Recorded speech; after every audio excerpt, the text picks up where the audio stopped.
Today, Precarious plays Star Wars, Episode 1 Racer.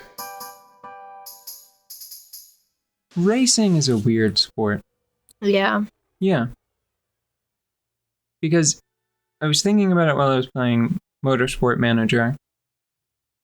Especially in that context of like super professional racing. Mm-hmm.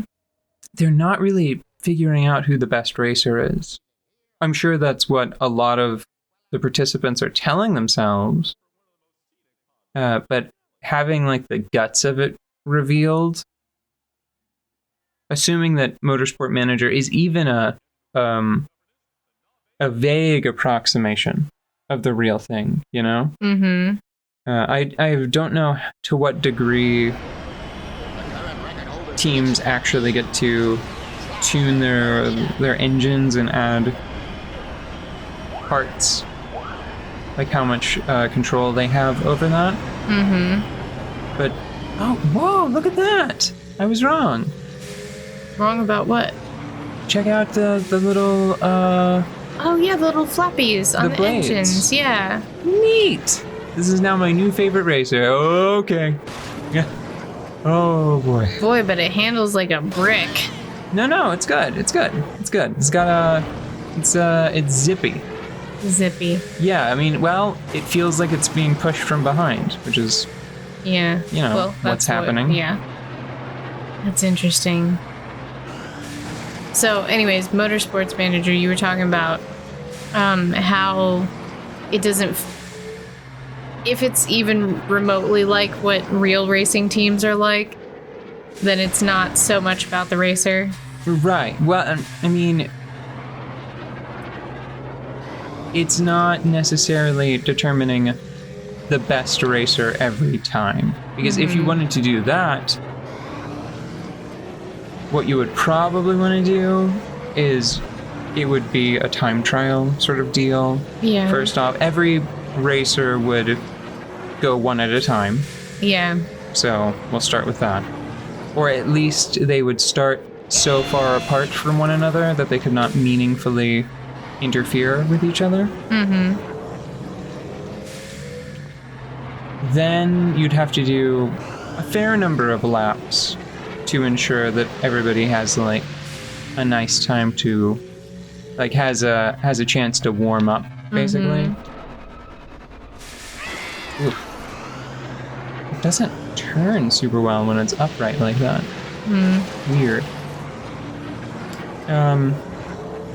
And there are so many little variables. So I think that the track would need to be cleaned after every race, like after every trial, because the amount of rubber that gets put down changes the quality of the track. You know what you're describing reminds me of? Oh, I'm not even done. Yeah. The car would have to be the same car. Oh, and yeah. they would have to, I mean, like, ideally it should be the exact same car, but even then, I don't have enough technical expertise to know the best way to do this. From my perspective, it seems like the best thing to do would be every racer gets a certain number of laps, and they are divided. So the first person does half of their laps, and then they take the other half of their total laps last. Yeah. Right? And then the person in the middle just does all of theirs sequentially, like just does all of them all at once. Just because I can't imagine trying to maintain a vehicle so precisely that it is fair every single time for everybody. If you were driving something factory produced, maybe you could have like the same exact car with the same exact parts and mileage, like the same kit and everything. Like for each one, that might be easier. I still don't think that's fair enough if you really want to determine who's the best at just maneuvering the vehicle through space. Right, because it's just the machinery is too complicated. Just the what can change on the interior of an engine just the way that metals can be deformed, right? Just by the way the engine operates normally. There's just too much variability. So, what am I trying to say? I had this moment where I became disillusioned with a lot of professional sport, actually just professionalism. Whenever the first time I saw, I don't know if it was Rocky. I can't even remember if anybody requests that Rocky throw a fight. Yeah. Basically, once that like cliche was... Of like losing on purpose. Yeah. As soon as that was introduced to me... As like a possibility. Yeah, I never really could trust a professional environment after that, because I realized, like, oh, there are too many competing factors for this to necessarily be a test of someone's capability, you know? It happened again, actually, recently. I was watching someone play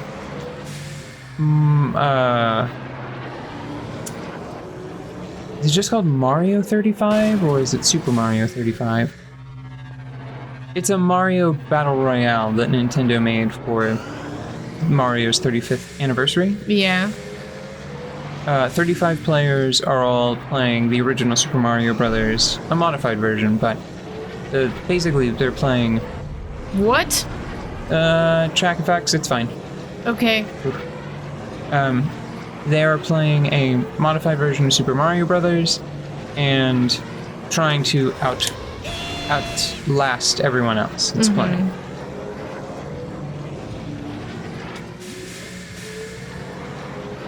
That person, they were doing really well and they were streaming for an audience.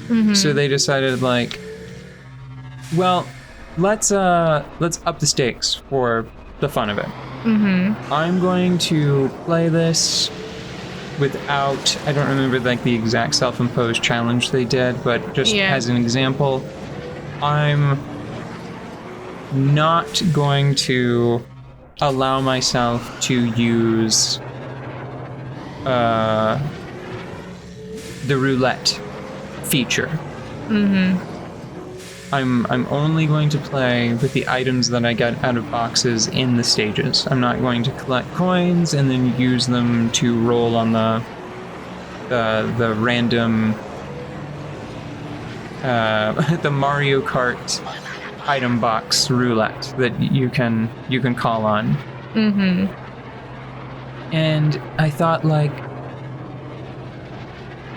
that would be really distressing if I were playing this game and if I were to think, like, wow, I did really well. And then you find out that somebody tied one of their hands behind their back. Yeah. And you're like, that's not right.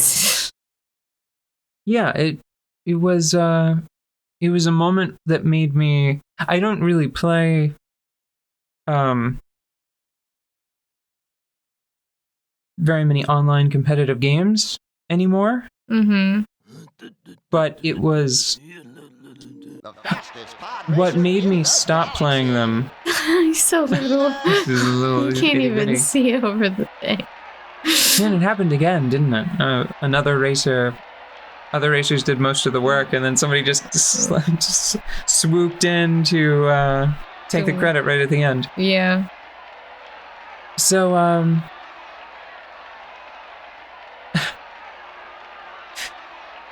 I stopped playing competitive games because, well, to be honest, they tend to bring out the nastiest traits that I've got anyway. But also I learned about various means people could use to exploit, like, netcode, you know? To gain an unfair advantage. And also there's just there's the usual problem where I don't feel like I should be at such a huge disadvantage just because someone else, they really love Battlefield. It's their one game and they're gonna play it 6 hours every night, you know? Yeah. That's their deal. And that in its own way, it seems like it's silly to say that it's unfair because it's like, well, you're putting more time in, so you should get more of a reward out. Mm-hmm. But after a certain point, you do have to recognize that I feel like this feels sort of ageist of me. But no, I don't. It's fine that that's what they do, but you'll have to pardon me for excusing myself from a situation where I'm being pitted against a 16-year-old that has 6 hours every day to play Battlefield. And that's the one game that they have in their library that they're focusing on right now, you know? Mm-hmm. So that's what made me think, like, I don't want to play competitive games because I don't want to be at a disadvantage. But seeing that, I'm like, well, crap! I don't want to play a competitive game where I might be at an unfair advantage either. Mm-hmm. So that realization, it was just another isolating event. Mm-hmm. You know, it made me think like,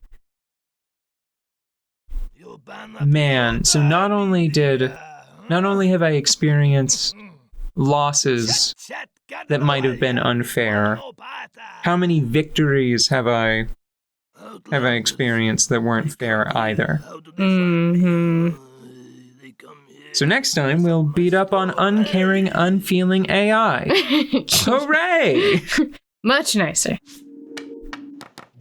Everybody's a winner when you're the only sapient in the game.